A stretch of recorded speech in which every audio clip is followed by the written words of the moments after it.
Hey, shalom, BigDaddyBigz here, productreviewdude.com, and this is February the 15th, and today's reading from the Tree of Life version of the Bible. This is Through the Year with BigDaddyBigz, Through the Bible in a Year with BigDaddyBigz, and today's scriptures are Numbers chapter 9 and 10, and this is the Tree of Life version of the Bible, and let's get started.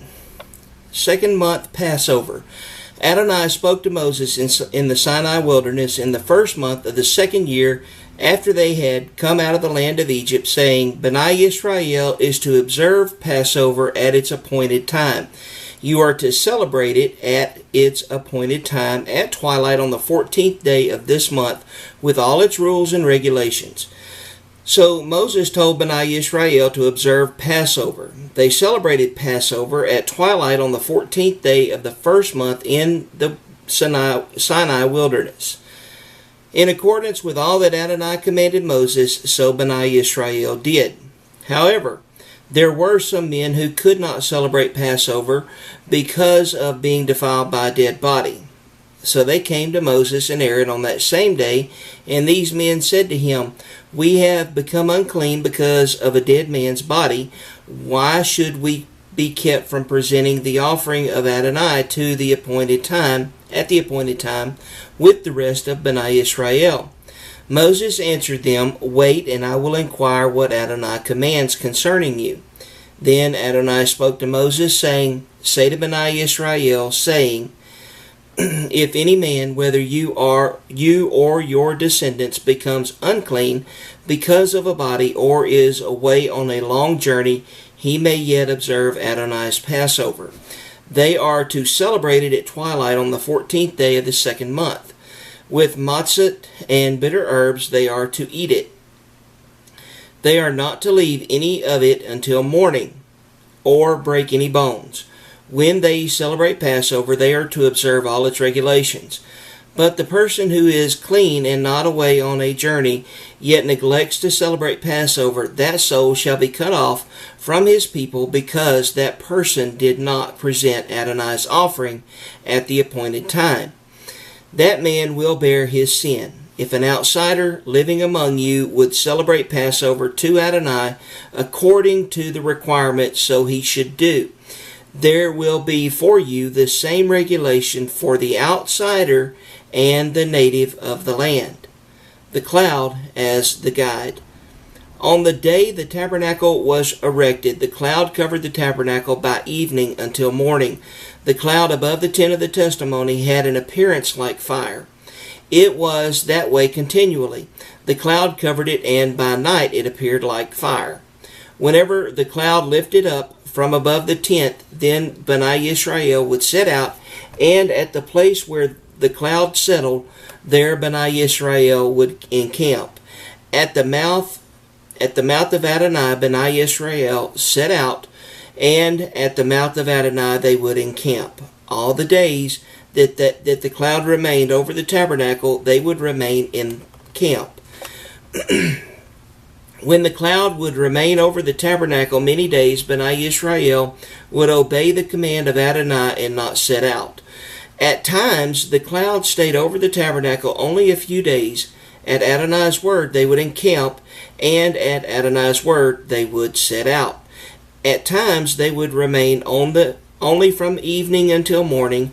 When the cloud would lift, they would set out. Whether by day or by night, when the cloud lifted, they would set out. Whether for 2 days or a month or a year, while the cloud remained over the tabernacle, B'nai Yisrael remained encamped and would not set out. But when it would lift, they would set out. At Adonai's word, they would encamp, and at the mouth of Adonai they set out. They obeyed Adonai's order by Moses' hand. Numbers chapter 10. Silver trumpets for assembly. Adonai spoke to Moses, saying, Make 2 trumpets of hammered silver for yourself. They are for summoning the community and having the camps set out. Whenever both are sounded, the whole community is to gather toward you at the entrance of the tent of meeting. But if only one is sounded, the princes, the heads of the tribes of Israel, are together toward you. When you sound the trumpet the first time, the camp of those encamped on the east is to set out. When you sound the trumpet blast the second time, the camp of those camped on the south is to set out. Short blast will be the signal of their moving out. To gather the whole national community, you are to sound the sustained blast, but not the short blast. The sons of Aaron, the Kohanim, will blow the trumpets. This is to be an eternal ordinance for you as well as for your generations to come. Whenever you go to war in your own land against the enemy who is hostile toward you, you are to sound a short blast of alarm.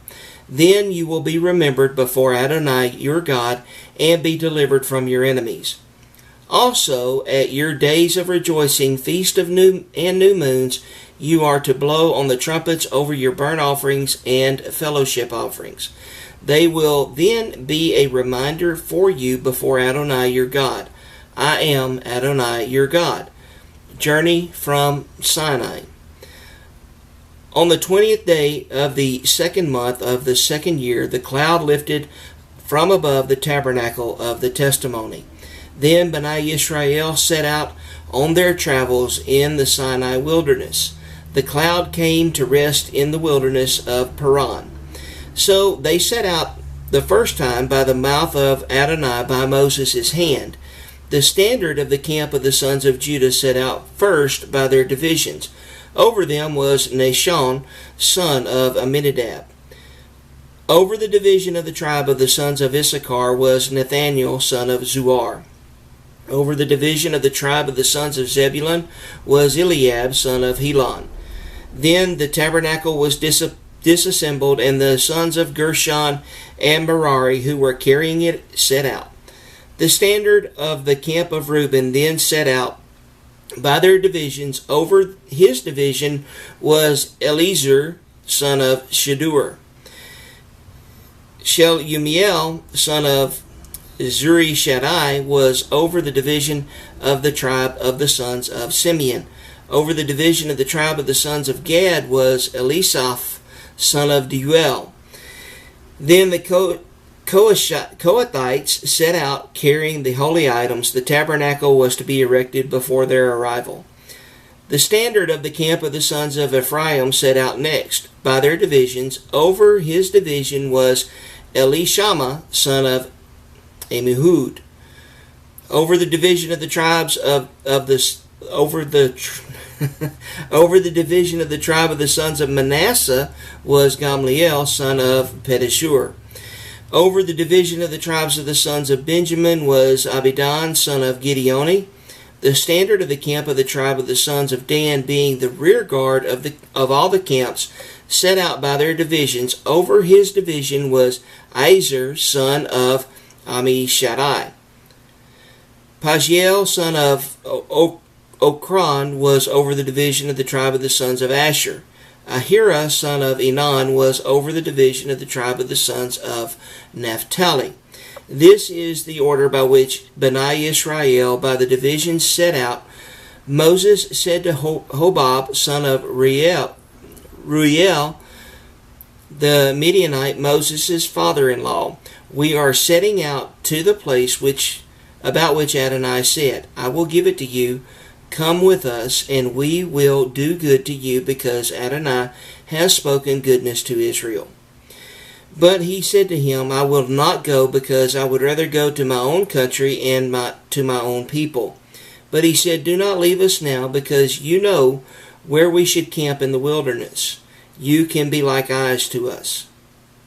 If you come with us, we will share with you whatever good Adonai gives to us. So they advanced from the mountain of Adonai, a trip of 3 days, the ark of the covenant of Adonai, going ahead of them for those 3 days to seek out a resting place for them.